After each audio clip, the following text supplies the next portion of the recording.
First of all, I'd like to thank the Labour Party for introducing this important motion today. Sinn Féin will be supporting it, and I'll speak to the rental section of it in a moment. But I do want to take this opportunity to correct one of the things that Minister O'Brien said with respect to the Rebuilding Ireland home loan.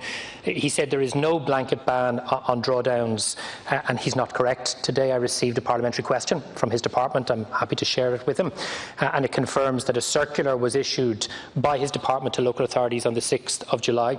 And that circular makes it very, very clear that any applicant who has an agreement in principle to draw down their mortgage cannot draw down their mortgage until they have exited the wage subsidy scheme for 3 months, and I'm happy to share it with any other deputy who is interested. That is a blanket ban on those in receipt of the wage subsidy scheme. With respect to the matter in front of us, we know very, very significant numbers of renters are affected by temporary layoffs.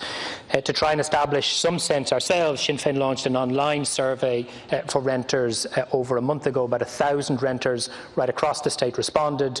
While it's not a scientifically representative sample, and we don't claim it is, it had a good geographical, age and income mix. And what that survey told us was the following. 60% of renters who replied had lost jobs or income as a result of COVID-19.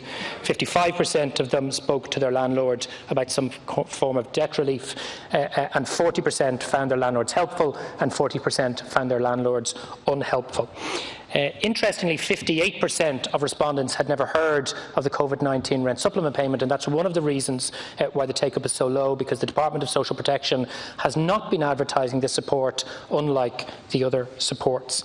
60% of respondents were worried about rent arrears post the COVID-19 restrictions, and about 70% thought they would have a minimum of €3,000 of rent arrears, and a further 13% felt they would have rent arrears of up to €5,000.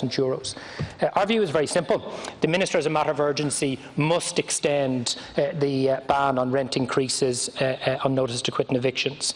He must do more, and his colleagues, to advertise rent supplement, but he must put in place a rent arrears debt resolution process for the Residential Tenancies Board that will include, among other things, the possibility of partial or full rent write-downs. We will work constructively with him and other colleagues to achieve those ends, but the time to act is now, and I urge the Minister to do so.